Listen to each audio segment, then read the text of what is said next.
अस्सलाम वालेकुम dear viewers.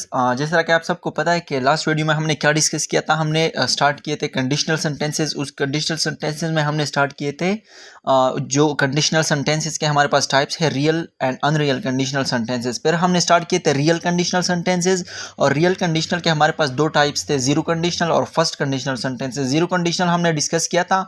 आज हम डिस्कस करेंगे इंशाल्लाह क्या first conditional sentences. First conditional sentences आज हम इंशाल्लाह फर्स्ट कंडीशनल सेंटेंसेस डिस्कस करेंगे। तो फर्स्ट कंडीशनल सेंटेंस के सबसे पहले हम कहते हैं कि फर्स्ट कंडीशनल सेंटेंसेस कौन से कंडीशन में यूज़ करते हैं। हम फर्स्ट कंडीशनल सेंटेंसेस हम यूज़ करते हैं किस चीज़ के लिए? प्रोबेबल एक्शंस के लिए। Probable actions. अब प्रोबेबल एक्शंस कौन से एक्शंस होते हैं, ये क्या होते हैं? प्रोबेबल एक्शंस वो एक्शंस होते हैं जिसका हमारे पास 70% होने के चांसेस हो और 30% हो सकता है कि वो काम हो या ना हो भी सकता है कि वो काम हो जाए, ना भी हो सकता है कि ना हो जाए वो काम। तो ये हमारे पास कहलाते हैं क्या? फर्स्ट कंडीशनल सेंटेंसेस कि यानी प्रोबेबल एक्शंस के लिए हम इसको यूज़ करते हैं। प्रोबेबल एक्शंस कौन से एक्शंस होते हैं? वो एक्शंस जिसका हमारे पास 70% जो चांसेस है वो कंफर्म है कि ऐसा होगा, लेकिन 30% हो भी सकता है या नहीं भी हो सकता है। इसका हमारे पास एग्जाम्पल जो है वो हमारे पास ये हो सकता है कि for example, if I see him comma I will inform him. If I see him I will inform him, कि अगर मैं उसको देखूंगा तो मैं उसको इन्फॉर्म करूंगा। अब ये हमारे पास प्रोबेबल एक्शन है एक, if I see him I will inform him, कि जिसका हमारे पास 70% चांसेस ठीक है, लेकिन 30% इफ आई सी हिम, अगर मैं उसको देखता हूँ मैं उसको इन्फॉर्म करूंगा। अब अगर मैं उसको देखता हो सकता है मैं बिजी हो या वो बिजी हो, मैं उसको इन्फॉर्म ना करूँ। तो ये जो 30% हमारे पास चांसेस है ये हो भी सकते हैं ना भी हो सकते हैं। इफ आई सी हिम, अगर मैं उसको देखता हूँ, आई विल इन्फॉर्म हिम, मैं उसको इन्फॉर्म कर दूंगा। तो अगर मैं उसको देखता हूँ 30% 70% अब इसके चांसेस हमारे पास है, बिल्कुल ऐसा होगा, लेकिन 30% हो सकता है कि मैं उस टाइम बिजी हो या वो बिजी हो या कुछ और मसला आ जाए, मैं उसको इन्फॉर्म ना कर पाऊँ।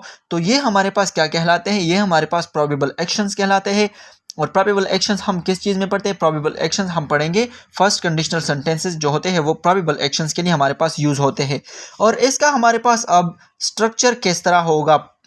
फर्स्ट कंडीशनल सेंटेंसेस का हमारे पास स्ट्रक्चर किस तरह होगा? जो कि कंडीशनल सेंटेंसेस थे हमारे पास, उसका स्ट्रक्चर हमने पढ़ा था कि इफ या when plus cause plus effect, ये इसका प्रॉपर स्ट्रक्चर है कंडीशनल सेंटेंसेस का। अब जो हमारे पास फर्स्ट कंडीशनल सेंटेंसेस के उसका किस तरह होगा? आपको ऐसी को इस तरह लगाते, इफ या फिर व्हेन, ये हमारे पास ये होगा, प्लस जो काज है, काज में हमारे पास क्या होगा? काज में हमारे पास होगा present indefinite tense. Present indefinite tense. Present indefinite tense का हमारे पास क्या मतलब है कि यानी first form of the verb added with S और ई एस, विद एस और ई एस। और इफेक्ट में हमारे पास क्या होगा? इफेक्ट में हमारे पास होगा क्या? विल। इफेक्ट में हमारे पास आ सकता है will, shall, may, going to, can, etcetera. इस तरह के वर्ड्स हमारे पास इसमें आ सकते हैं। Will, shall plus added with first form of the verb. तो ये इसका हमारे पास क्या हो गया? स्ट्रक्चर। अब इसी स्ट्रक्चर हम इस पे अप्लाई करके देखते हैं कि इसके ऊपर पूरा उतरता है कि नहीं। इफ आई सी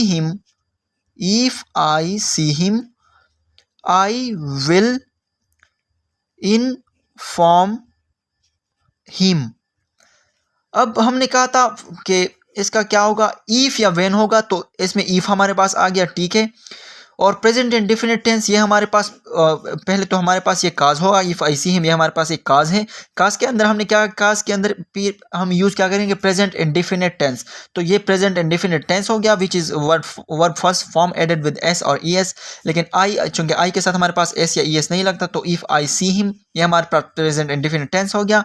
और ये हमारे पास क्या हो गया? ये हमारे पास हो गया इसका इफेक्ट। और इफेक्ट में हमारे पास क्या हो गया? हमने कहा था कि इसमें हम क्या करेंगे? विल या शेल, मैं, गोइंग टू, कैन वगैरह ये आ सकते हैं। प्लस उसके बाद वर्ब फर्स्ट फॉर्म और फिर हमारे पास जो ऑब्जेक्ट होता है, यस ऑब्जेक्ट होता है। तो ये हमारे पास इसका क्या हो गया, प्रॉपर एक स्ट्रक्चर हो गया हमारे पास कि इसका कंडीशनल सेंटेंसेस। हाँ, कंडीशनल सेंटेंसेस का फॉर एग्जांपल हमारे पास हम एक और एग्जांपल दे सकते हैं इसका, दैट आई एम